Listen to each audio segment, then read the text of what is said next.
Hey guys, welcome back to another episode of 247 DIY. Today we're back working on my 2002 WRX, and I have a brand new set of JDM style projector headlights that we're going to be installing. In my case, it's going to be a little bit more than just a plug and play process. So as always, stay tuned. We'll go over the what, why, and how, and then go ahead and work on getting these installed in the car.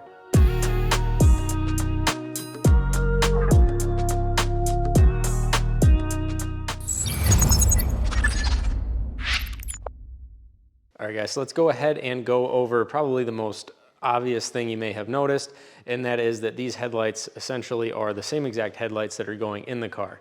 The difference being that the headlights that are already in the car are a genuine set of Subaru JDM non-HID projector headlights, and what we're going to be doing is replacing them with a pair of Depo reproduction headlights that have a conversion harness that allows them to be connected to the USDM wiring harness. So before we get too far into the new headlights, let's just go ahead and talk about the headlights that are currently in the car and why I'm replacing them.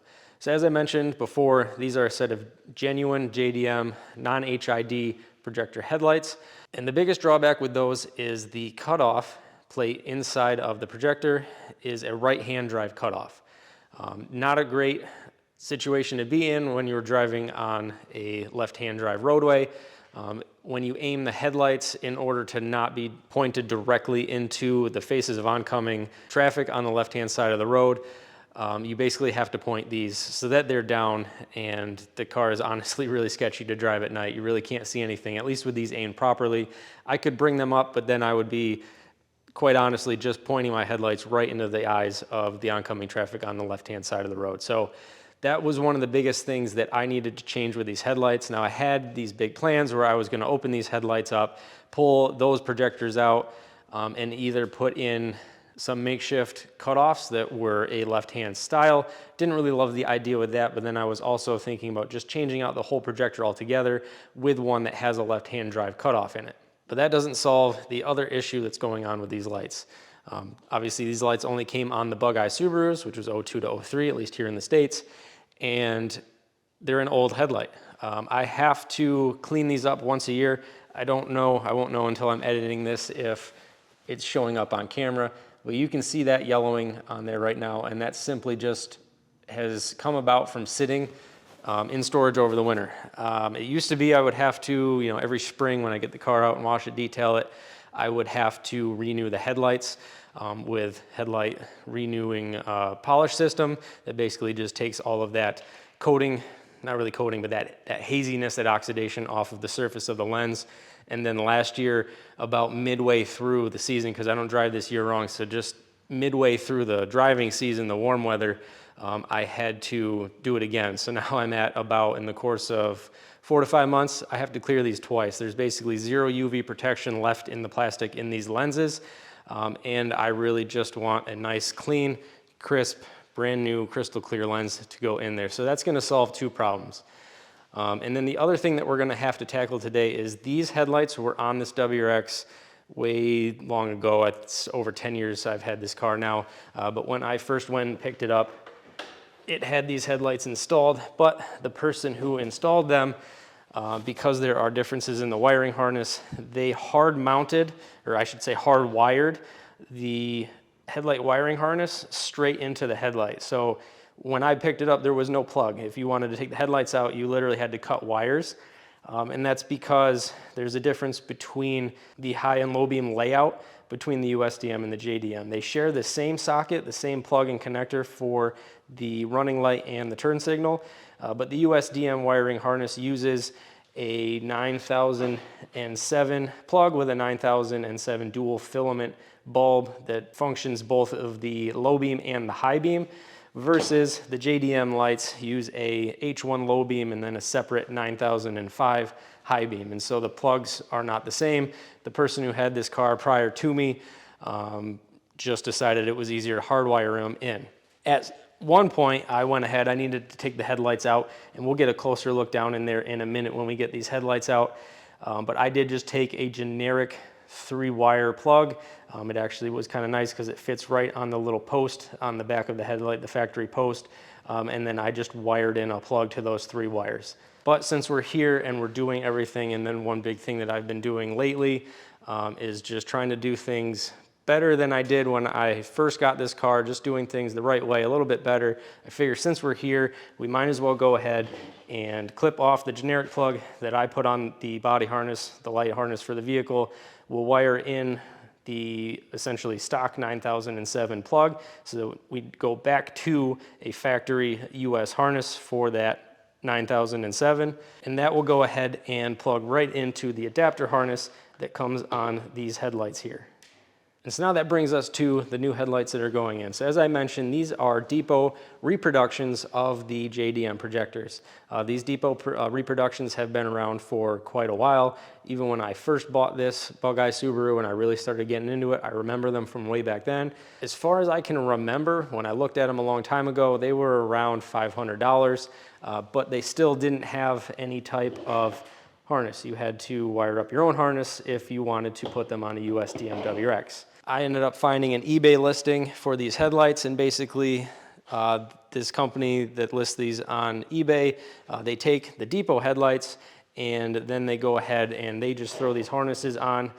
This is what they do, and when they resell under their name, is it just comes with this adapter harness, so you can, if your harness, unlike my car, wasn't hacked up, just plug and play right into a USDM Bug-Eye Subaru.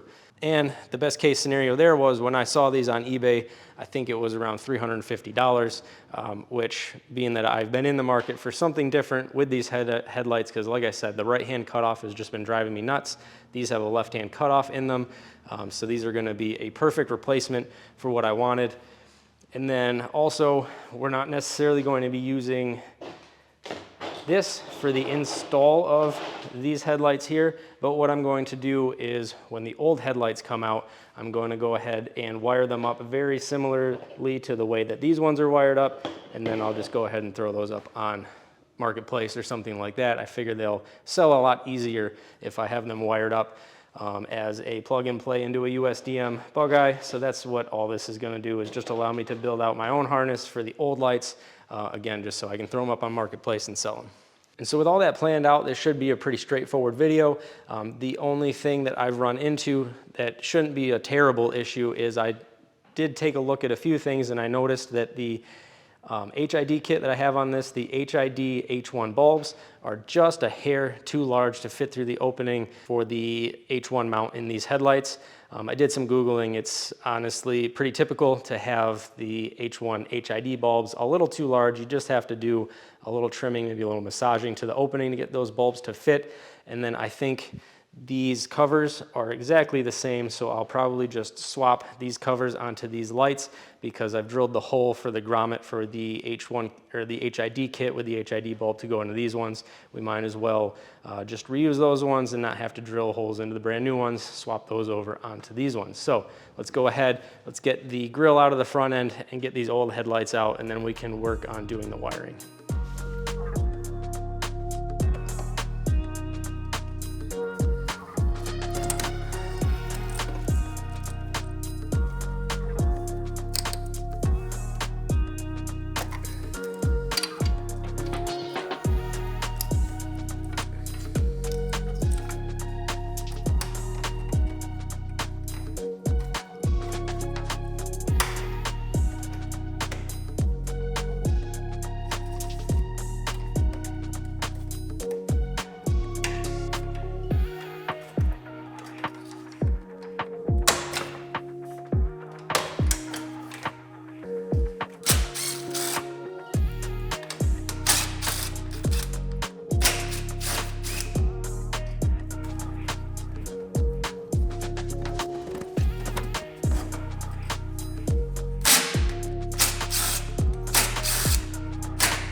All right, so I went ahead and cut out some of the boring stuff, which was just exposing the wiring harness here that I made up for this generic 3-wire plug way back in the day.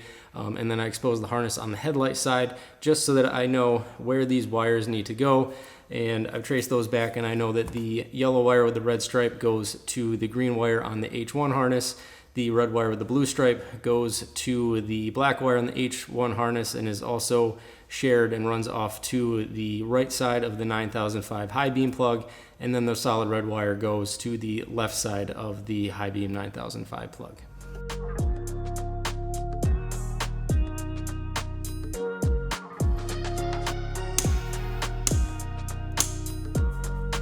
Didn't leave myself a whole heck of a lot of wire here to work with, but between the harness that's included on the headlights and the new 9007 plug we're putting in, that will leave us with plenty of wire, and I don't think this should be an issue. There should be plenty enough wire to get this wired up. All right, and then I went ahead and I just paired the male side plug up with the female side connector that comes on the headlights. And with the plug oriented like this, I know that the leftmost wire is the one that needs to go to our H1 green wire. The middle wire is the shared wire that goes to the H1 black, as well as the right hand side of the plug on the 9005. And the right plug is the one that goes to the left hand side of our 9005. All right, and I've gone ahead and I've just pre-wired up the butt connectors that I'm gonna be using. I just recently picked up some of these heat shrink style ones. I've never used these before, but I did go ahead and try one out. And honestly, I'm really impressed specifically with how much it shrinks down over the wires. This is gonna sort of eliminate the need to have separate heat shrink tubing that you get on there, which never seems to really shrink down tight enough for a waterproof connection. But yeah, we're gonna go ahead, get these crimped onto the stock body harness, then we can just wrap this up in some harness tape, and the car side of things will be finished. We can jump over, get the lights assembled. Like I mentioned, we have to modify that H1 bulb, but then we should just be able to get everything plugged together, installed, and ready to go.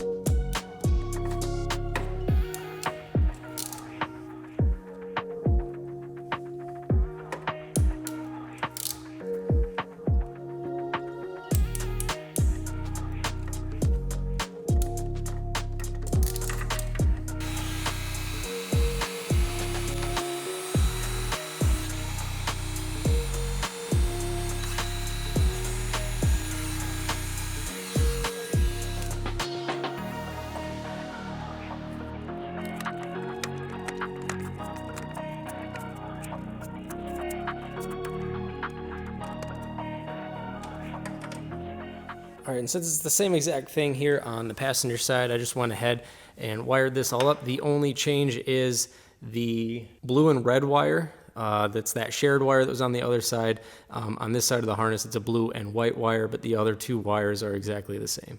All right, so now we can go ahead and get our new lights set up and ready to go in the car. So we'll go ahead and do the three easiest things first. We need to swap over our high beam bulb, our marker light bulb, and our turn signal bulb.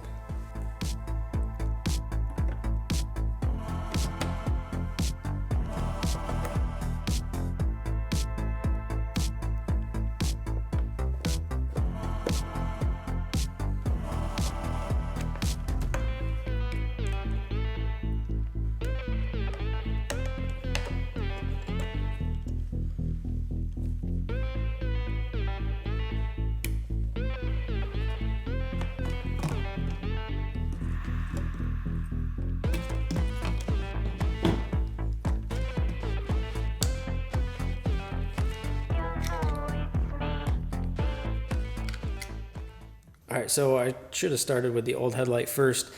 Even though this one, when we slipped the grommet out, those connectors were able to come through, the connectors aren't able to come through the hole in the factory one on the JDM headlights, and I don't feel like cutting the harness up or anything like that, so we're just going to go ahead and drill a similarly sized hole here to install the HID bulb here in this side.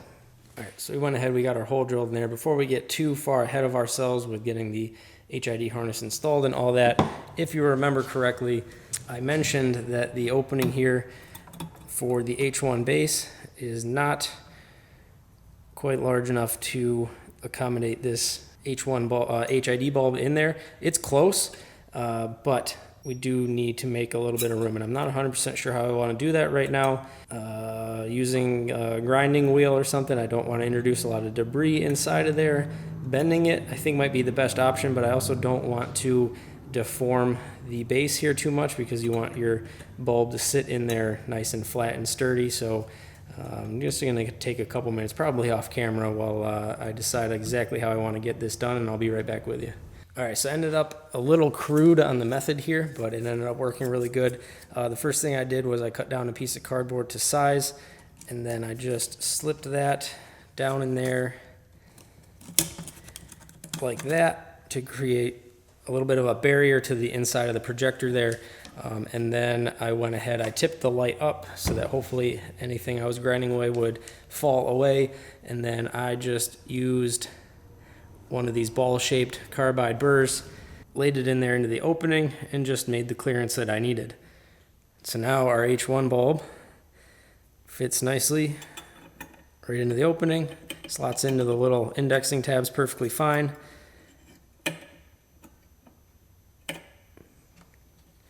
And then we can lock it into place. One side was a little stubborn, but we got both sides locked in there, and we're good to go.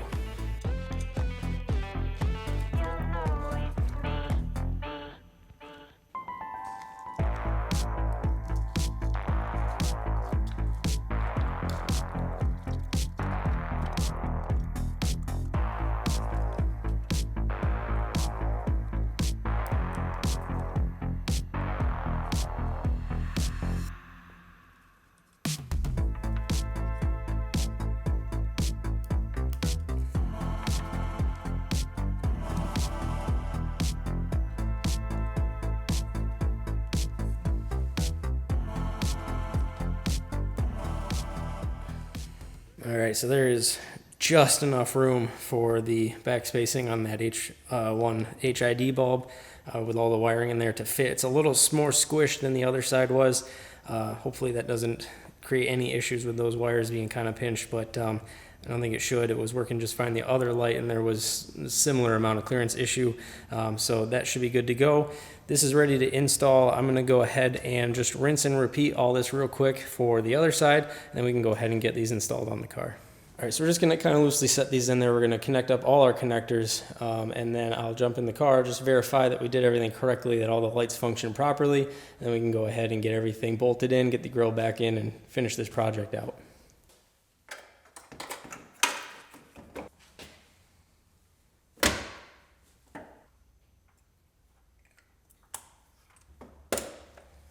All right, just like that, toss the passenger side light in there. Again, nothing's bolted down. I'm gonna go in and just put the key in the ignition, get the lights on, and just verify that everything functions the way it's supposed to.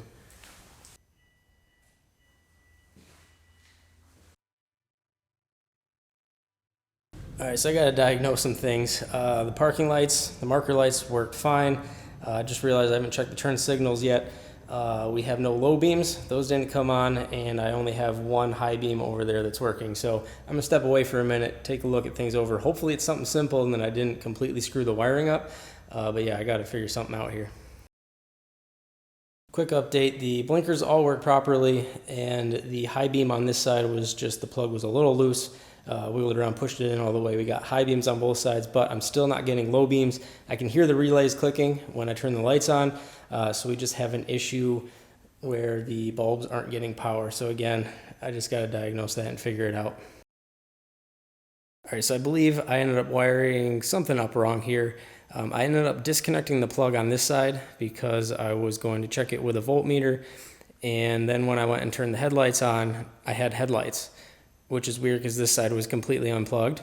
But then again, the power for the HIDs does run off of a separate power source with relays and all that. And then I did not have the high beam on this side with it unplugged.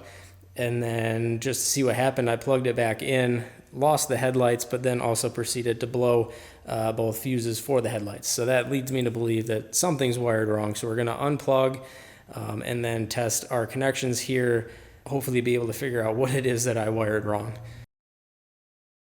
All right, guys, it's the next morning. I ended up just having to call it a night last night.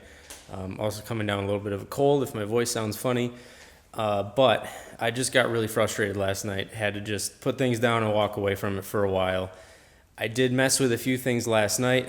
I don't want to say with 100% certainty because I was kind of going back and forth doing things without paying attention, and I don't want to put any sort of negative comments out on this company that produces these headlights, because I am going to link them below, because at least from like a visual standpoint, these are really nice headlights. I believe, if I remember correctly, because I did have to do some unpinning, the 9007 female side connector that comes on the headlight, the high and the low side wires were backwards. So luckily those were pretty easy to be unpinned. I do remember doing that. I find it hard to believe that they would have had that backwards, but I was able to confirm that. I came across an old thread on WRX.com that had the stock wiring colors and what those color wires should be running to on a harness if you were making your own harness for these JDM headlights. And I was able to confirm that on that plug, the high and the low side wires were switched. So we switched those, but I was still having problems. I was getting like half voltage high beams when the headlight stalk was in just the headlight position, and then I would flip it to headlights, I would get no low beams. And then if you remember the first time we tried to turn the headlights on, I blew both headlight fuses. I kept blowing just the driver's side headlight fuse. So after I slept on it a little bit, I decided let's just go ahead and remove the complexity of the HID kit. I've disconnected all of the HID kit and I put standard H1 bulbs in there, and we're working good now. You can see right now the low beams are on. The high beams function, and this does highlight one drawback of wiring these JDM lights in this manner, especially if you do want to run an HID kit. When you wire them in like this, your low beams turn off when your high beams turn on. So if you're driving around with your high beams on and then you need to switch back to your low beams, you're going to be without headlights for a moment while those HIDs warm back up after they refire. It is a little bit annoying. My understanding is that the headlight switch system in the USDM WRX uses a relay to keep the low beam filament in the 9007 bulb on when you activate the high beam filament. That avoids that in the stock setup, but again, we're rewiring things here, so you do lose the low beams. What that means for me is, and I've thought about this in the past when I was dealing with that HID issue of them turning off when the high beams are on, is just going with a plug and play set of LED low beams. Part of me is just being stubborn because I already have the HID kit installed. I just want to keep using it, but it would be nice to not have to wait for that warm-up period for the HIDs to warm back up once they fire again. The LEDs come on instantly, so you wouldn't have to worry about that. I am going to go ahead, again, just kind of off camera because this stuff's super tedious and I'm sure it's boring for you. I'm just going to mess around with this HID kit a little bit, try to figure out what maybe I screwed up when I put everything back together.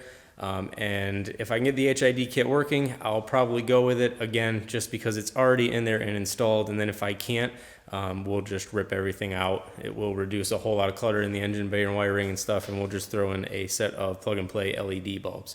But first I just want to see if I can get this HID kit working or not. All right, so we're a little closer, but not all the way there. I got the HID kit back in. I've got the headlights just set to headlight, and you can see that we've got our low beams on. I'll explain what I think the issue with that. I think it was just a little bit of carelessness on my part, but try to come down low here. If you can see, the driver's side high beam is on. It's not all the way on, it's like partial voltage. And then if we turn the high beams on,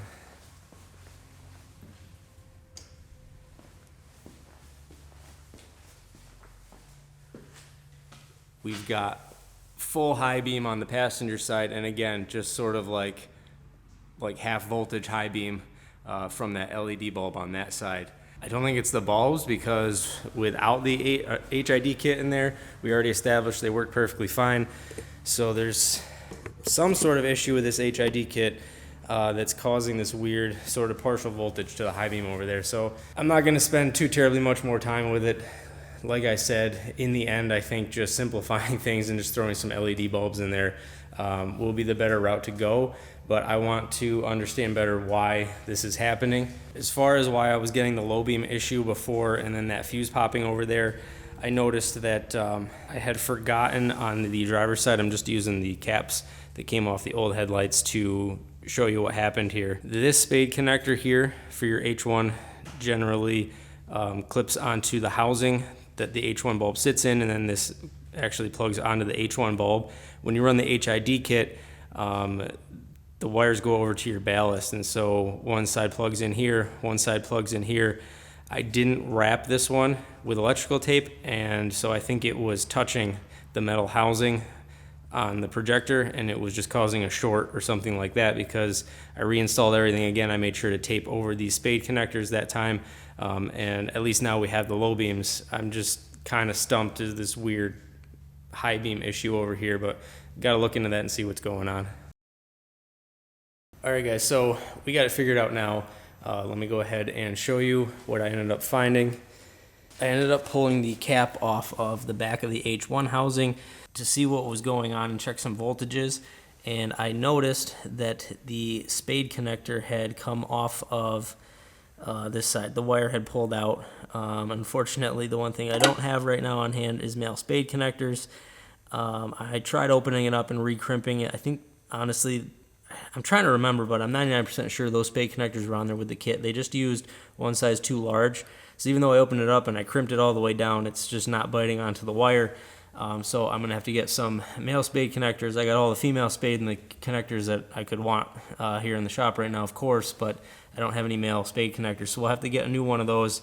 But then when I got the wire fully seated in there, the high beams were working properly, and I turned the low beams on, and we blew the fuse again for the right hand side, and then I swapped these wires. I honestly didn't think that there was a polarity on those, only because when you follow the wires from the plug back to here, there's no polarity marked anywhere on any of the wires, which is kind of a little bit of a drawback. It must be when I had the kit brand new and there was instructions. There must have been instructions on the polarity on how to hook that up, but they don't mark the polarity, so I didn't think that it mattered. Usually if you don't see any polarity markings, it's because it's not going to matter. It does matter, but everything's working now, so we are going to retain the HID kit. The only thing I'm noticing now is that one's flickering quite a bit until it warms up. We may have just handled that bulb a little bit too many times in and out of the housings.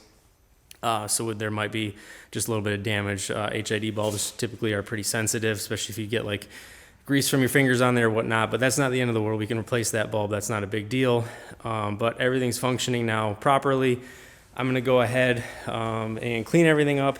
Like I said, I got to get a male spade connector, but I also took all of the Tessa tape that we had wrapped things in. I also want to wrap up the wires that come off of the headlight harness, just get everything looking nice. So we're going to button all this back up, and then I'll come back with you when we get these headlights and grill bolted back in. We'll film that bit of it.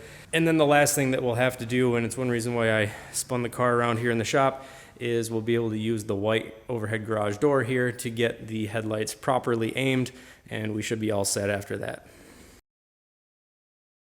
That last little bit you saw, I went inside and I sat down, opened up an energy drink, and was just sitting and thinking about things. And I know I brought up that one issue where I don't like the fact that the low beams turn off when the high beams are turned on. And the more I sat there and thought about it, I figured something out. And for somebody that doesn't know automotive wiring like super in depth, I really feel like I was a genius on this one. The WRX here uses a common positive with a switched ground to go between the high and the low beams. And the more I was thinking about it, I decided just to go ahead and try something out. And I don't have enough materials on hand in terms of ring terminals and spade connectors to finalize the wiring out. But what I did is I opened up the housing here for the HIDs. Don't mind this little pink one. This was, remember I said I didn't have a spade connector. I just kind of jerry-rigged something up for the time being. But we have the common positive wire. That's the common positive between the high and the low beams.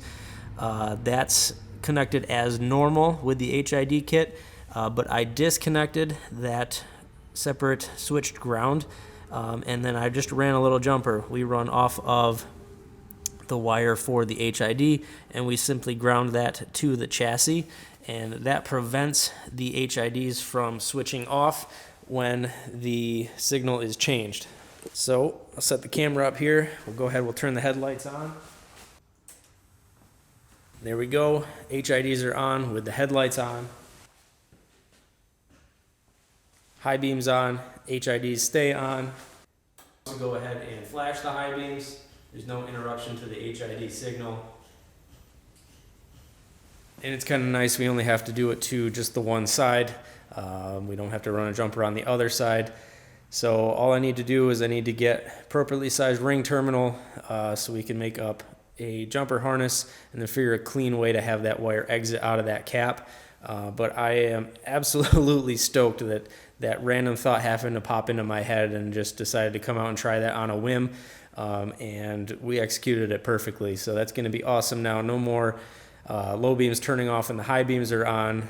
No more worries about whether or not I wanted to ditch the HID kit in lieu of an LED bulb.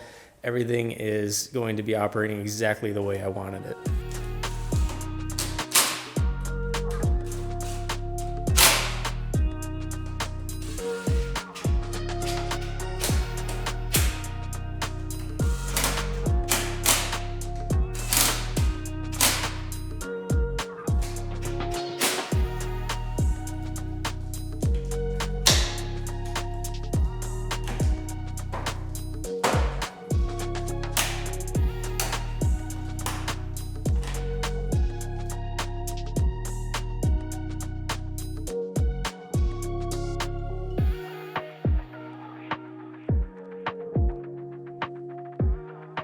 All right, so we've got everything reassembled. Now we're gonna go ahead and adjust the headlights. If you look on the back of the headlight housings, you're gonna have two adjustment screws. We've got one right here, and we've got one kind of hiding right down up underneath there. Now off the top of my head, I don't remember which one is up, down, or left, or right. I just sort of play around with them to get everything aligned properly. Basically, all I'm going to do, and there are much more sort of sophisticated ways that you can do this, but if you're just trying to put a real simple alignment on your headlights, especially if you've installed something brand new like this, all I'm going to do is I'm going to take a measurement from the very center of the projector to the ground, and I'm going to put a piece of tape over there on the garage door. I will turn the headlights off, and then we will adjust the cutoffs to that height on that we put on the door with the tape.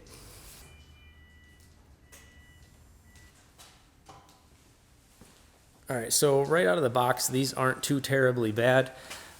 You can see we put our piece of tape there at 22 inches. That was to the center of projectors.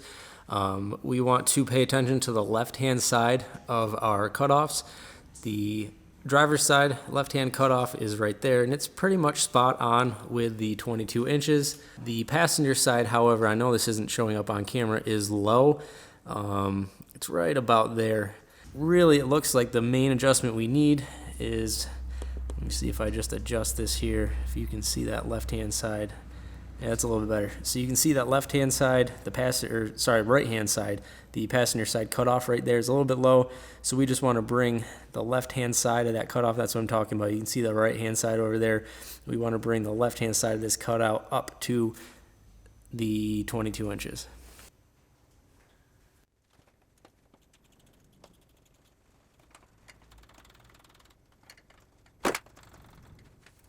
All right, so now you can see we brought up the passenger side headlight so that the left-hand portion of the cutoff is now level with that 22-inch mark. And I was wrong earlier. The upper adjustment screw is your left-right adjustment screw. The lower one, the harder one that gets to, that's your up and down adjustment screw. As far as the left and right is concerned, I'm not going to worry about that too much today, just because the vehicle right now is sitting over the ramp on the lift where the cables run underneath. It's hard to roll the car back and forward, but basically what you would do is you'd roll your car all the way forward, right up close on the wall that you're working with for your alignment, and you would place a mark right on that sort of angled line where that cutoff is, and then you would roll your car back a bit, 10, 15 feet, something like that. And then if those change, you want to then use your left and right adjustment to then aim that cutoff angle back towards where it was, and that way you'll know you've got the headlight pointed straight ahead. Generally, I haven't messed around with a whole ton of projector housings with headlights in the past, but the ones that I've done, I found that out of the box, at least when they're installed in a pre-made headlight, left-right usually doesn't have to be adjusted too much. Up, down, even these ones you could see they were real close out of the box. We just had to adjust that passenger side a little bit. Like I said, I can fine-tune these later on down the road. I know these are close enough to call this project done. And so that's all I've got for you in this video, guys. I know things got a little bit off track with The issues that I ran into took a little bit of time to sort those out, but once we did, everything got right back on track, and now we've got crystal clear, brand new headlight housings in there. We also went ahead and sorted out that long running issue that I was having in the past that I didn't like, where the low beams would turn off when the high beams were on. Now they don't do that anymore, so I'm super pumped to get this out on the road. Super happy to have everything working the way I want it to. So as always, guys, if you like the video, be sure to hit that like button. Feel free to leave a comment below, and if you're not subscribed already, please consider subscribing. Thanks.